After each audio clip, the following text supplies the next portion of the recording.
Hello, geometry students. I have very good news for you, and that is that we are doing our last notes for 3 months.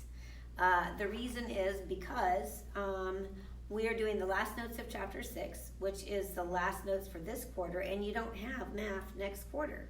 So I don't know if it's going to be exactly 3 months, but let's see, November 6th to December to January to the end of January. It's going to be almost exactly 3 months, including the time that we have off for the holidays. So get your pencil and paper out. This is the last time you have to do math notes for quite some time. And I hope, maybe we'll be lucky, and the next time we do notes, maybe we'll be in person and I can hand you fill-in notes where the majority of the writing has been done for you and you just have to fill in a few words and diagrams yourself. So let's just get started. We're going to do 3 theorems and then a few examples to illustrate those theorems. And the examples are fairly straightforward. All right, so we're going to write at the top 6.5 inequalities in one triangle. That's inequalities in one triangle. The first theorem is going to be the triangle longer side theorem. Triangle longer side theorem. I'll give you the words, then we'll draw the picture. The words are, if one side of a triangle is longer than another side, then the angle opposite the longer side is larger than the angle opposite the shorter side. So let's draw a picture of that because it's kind of hard to process all those words without having a visual. So let's say that we have a 5, 12, 13 triangle. We want to look at the largest side. The largest side is 13. So then what we want to do is look across from the largest side and see what angle that is opposite the largest side. The angle opposite the largest side is C. Now let's look at a smaller side. Let's say, for example, 5. Side 5, or the side labeled 5. The opposite that side is angle B. We know that the larger angle is going to be across from the larger side, and the smaller angle is going to be across from the smaller side. So I then know that angle C is bigger than angle B. So it's kind of wordy, but basically everything kind of lines up. The bigger angle is across from the bigger side, and the smaller angle is across from the smaller side. Now let's look at that flipped. The triangle larger angle theorem. So triangle larger angle theorem. The words are, if one angle of a triangle is larger than another angle, then the side opposite the larger angle is longer than the side opposite the smaller angle.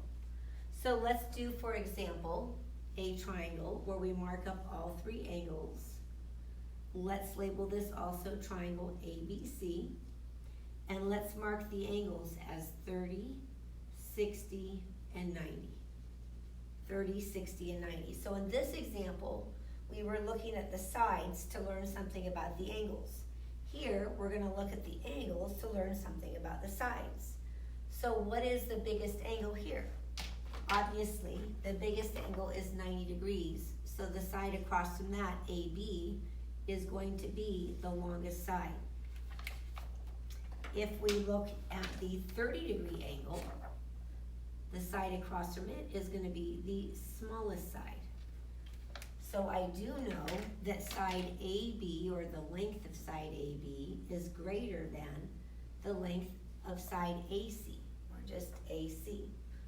So the longer side will be across from the larger angle, and the smaller side will be across from the smaller angle. All right, the last theorem is the triangle inequality theorem. That theorem tells us that the sum, that means when you add up, the sum of the lengths of any 2 sides of a triangle is greater than the length of the third side. So if we were to draw a picture of, for example, one triangle that we should know very well by this point is the 3, 4, 5 right triangle. No matter how we draw any triangle, not just right triangles, but any triangles, it has to be the case that I can add up any two side lengths and always get a number that's greater than the third side length. Now the easiest way to see if this works is to add up the two smallest side lengths. So if I take 3 plus 4, that must be bigger than the third side, which is 5, and we can see that that is indeed true. I can add up any two sides in this triangle and get a number that is bigger than the third side. I could also write that 3 plus 5 is greater than 4, or that 4 plus 5 is greater than 3. All three of those statements have to be true in order for this to be a legitimate triangle. Okay, so we've done the theorems. Now what I want to do with you is a few examples using the theorems. So let's start off with something kind of basic, and then we'll do a little bit more complicated example. So this problem says to list the angles in order from smallest to largest. Smallest to largest. So let's do a triangle, and we'll label it triangle RST, and let's have the lengths be 6, 7, and 9. 6, 7, and 9. Can you think for a minute? Now on the notes we did the larger angle first. In this particular case they want you to go from smallest to largest. So list the smallest angle first. What angle would be the smallest angle in this picture? It would have to be the angle across from the shortest side. So it would have to be angle T if we were going from smallest to largest. The next biggest angle would be the one across from the next biggest side. So 7 is the medium length side. That is going to be across from the medium-sized angle. So angle R will be next. And then the largest side is length 9, and angle S is across from that. So the correct order going from smallest to largest would be angle T, angle R, angle S. Now, let's go ahead and do a little bit more complicated example of one of the other theorems. So I try not to give you guys too many examples in the notes, so some of them will end up being more complicated than others. This says to list the sides in order from shortest to longest. But in this particular case, we're not being given the actual degree measures of the angles. We have to find it ourselves. So this will be x, 2x, and x minus 4. Notice this picture is not drawn to scale. Oftentimes in math, geometric figures are not drawn to scale. However, we can still figure out which each of these angles is.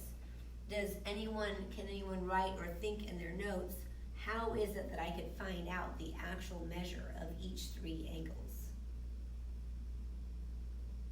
How much do the 3 angles have to add up to? And what do you think the equation would be? They all have to add up to 180. So I can say x plus 2x plus x minus 4 equals 180. Then I want to combine all the x's, combine like terms. 1 plus 2 is 3, plus 1 more is 4. So I have 4x minus 4 equals 180. The opposite of subtracting 4 is adding 4. So I have 4x equals 184. And then the opposite of multiplying by 4 is dividing by 4. And I get that x is 46. That does tell me this angle right here is 46. I have to subtract 4 from that to get 42 for the other one. And then I have to double it to get 92 for the third angle. So now we do have all 3 angle measurements, 46, 42, and 92. Now that we have those 3 measurements, we can determine which side is going to be the shortest. Can you look at your picture? Let's label the angles A, B, and C here. So A, B, and C. Can you look at your picture and tell me which side is going to be the shortest side and why?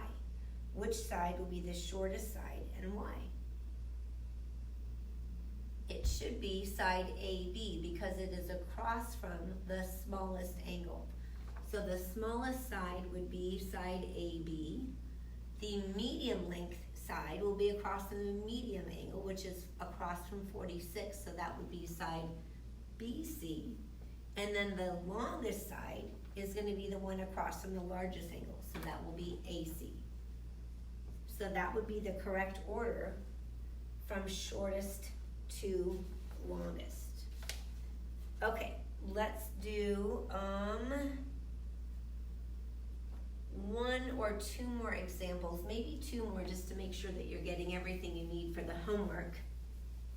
There are some homework problems that are a little bit more complicated than others. So let's do example 3. Example 3 asks, is it possible to construct a triangle with side lengths of 2, 4, and 6?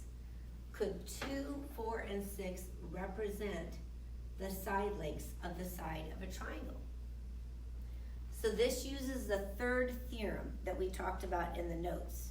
And the third theorem tells us that the sum of the lengths of any two sides has to be greater than the third. The easiest way to check whether or not this works is to add up the two smallest sides, in this case 2 and 4. When we take 2 plus 4, we get 6. 6 is not bigger than the third side. It needs to be greater than. The value that you get when you add up the two smaller sides needs to be greater than the value representing the length for the third side. 2 plus 4 is 6, which is equal to 6, but not greater than 6. So these sides would not represent a triangle. Not a triangle. That cannot be a triangle. Okay, let's go ahead and do one last example. I think this one's probably the hardest from the notes. So let's take a look at example 4. It says, is it possible to construct a triangle with side lengths 3 times the quantity 2x minus 1, comma, 3x plus 4, comma, and x squared plus 3 if x equals 2. Now this problem looks really nasty, but if you know what to do, it's not too bad. Because they're telling us what x is. They're saying x equals 2. So let's plug 2 in here and see what we get. If we put 2 in for x here, we're going to take 2 times 2, which is 4, minus 1 to get 3, and then 3 times 3 is going to be 9. So this all simplifies down to 9.